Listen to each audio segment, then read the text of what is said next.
Mexican Constitution of 1824, given in Mexico, 4th of October, 1824, 4th year of independence, 3rd of liberty, and 2nd of the Federation, signed by the members of Congress and the Supreme Executive Power, provisionally appointed by the General Sovereign Congress of the nation. To all who shall see these presents, know and understand that the same Congress has decreed and sanctioned the following Federal Constitution of the United Mexican States, in the name of God, all-powerful, author and supreme legislator of society, the General Constituent Congress of the Mexican nation, in the discharge of the duties confided to them by their constituents, in order to establish and fix its political independence, establish and confirm its liberty, and promote its prosperity and glory, decree, as follows. Constitution of the United Mexican States, Title I, of the Mexican nation, its territory and religion. 1. The Mexican nation is forever free and independent of the Spanish government and every other power. 2. Its territory consists of that which was formerly called the Viceroyalty of New Spain, that styled the Captain Generalship of Tucatan, that of the Commandant Generalship formerly called the Internal Provinces of East and West, and that of Lower and Upper California, with the lands annexed and adjacent lands in both seas. By a constitutional law, a demarcation of the limits of the Federation will be made as soon as circumstances will permit. 3. The religion of the Mexican nation is, and will be perpetually, the Roman Catholic Apostolic. The nation will protect it by wise and just laws, and prohibit the exercise of any other whatever. Title II. Form of government of the nation, of its integral parts and division of supreme power. 4. The Mexican nation adopts for its government the form of Republican representative, popular federal. 5. Territories and States of Mexico 1824. The parts of this federation are the states and territories, as follows: the state of the Chiapas, Chihuahua, Coahuila, and Texas, Durango, Guanajuato, Mexico, Michoacán, New León, Oaxaca, Puebla de los Angeles, Querétaro, San Luis Potosí, Sonora, and Sinaloa, Tabasco, Tamaulipas, Veracruz, Jalisco, Yucatán, Zacatecas, the territory of Upper California, Lower California, Colima, and Santa Fe of New Mexico. A constitutional law shall fix the character of Tlaxcala. 6. The supreme power of the Federation will be divided for its exercises in legislative, executive, and judicial. Title III. Section 1st. Legislative power, of its nature, and the mode of exercising it. 7. The legislative power of the Federation shall be disposed in a General Congress, this to be divided in 2 houses, one of deputies, representatives, and the other of senators. Section 2nd. Of the House of Representatives. 8.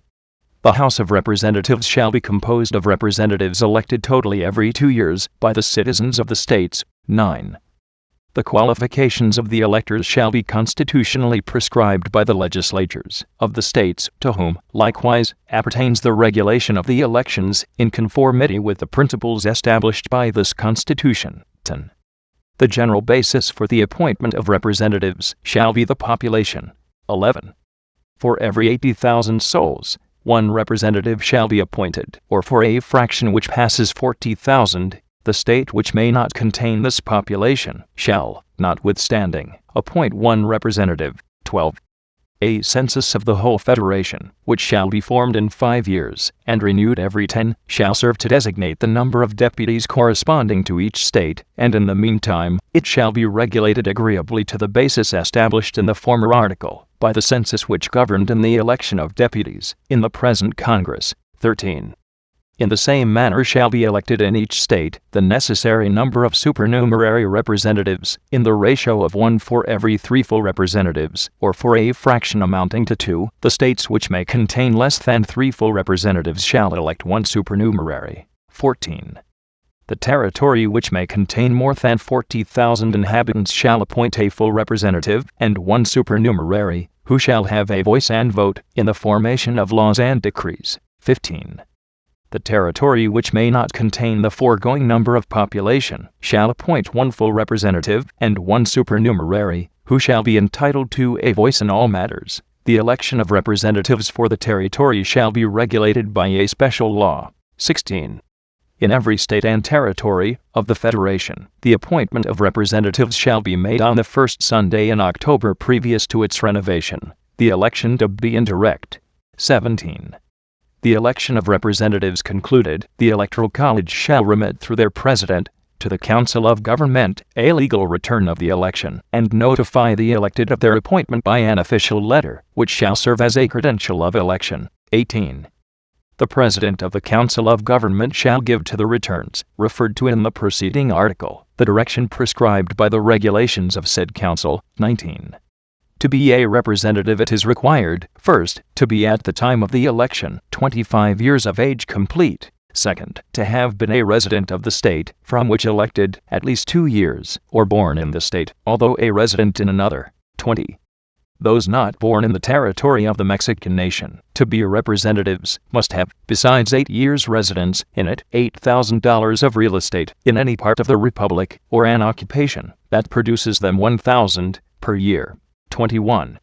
Exceptions to the foregoing article. First, those born in any other part of America that in 1810 appertained to Spain, and has not united itself to another nation, nor remains subject to the former, to whom 3 years' residence in the territory of the Federation is sufficient, in addition to the requisite prescribed in the 19th article. Second, the military not born in the territory of the Republic who, with arms, sustain the independence of the country. 8 years' residence complete is sufficient, and the requisites prescribed in the 19th article. 22.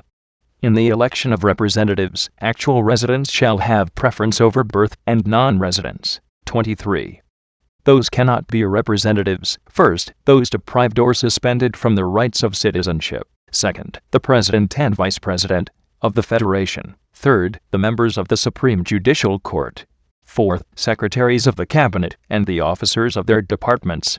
Fifth, those employed in the Treasury whose functions extend over the whole Federation. Sixth, governors of states and territories, commandant generals, archbishops and bishops, governors of archbishoprics and bishoprics, provisors and vicar generals, circuit judges, commissary generals of treasury and war for the states and territories over which they exercise their functions. 24.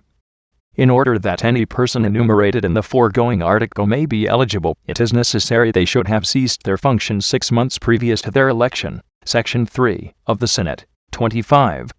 The Senate shall be composed of 2 senators from each state, elected by an absolute majority of the votes of the legislatures, and renewed by 1/2 every 2 years. 26. The seats of the senators appointed in the second place shall be vacated in 2 years, and the first appointed in 4 years, and so on in succession. 27. When a vacancy occurs by the death, resignation, or other cause, it shall be filled by the corresponding legislature in session, if not as soon as it meets. 28. To be a senator it is necessary to possess all the qualifications required by the former section, to be a representative, and moreover, to be at the time of election 30 years of age. 29. No person can be a senator who is disqualified from being a representative. 30. In the election of senators, the 22nd article shall also govern. 31. When the same individual is elected for a senator and representative, the first election shall have the preference. 32. The periodical election of senators shall be made in all the states on the same day, which shall be on the first day of September previous to the renewal of half the senators.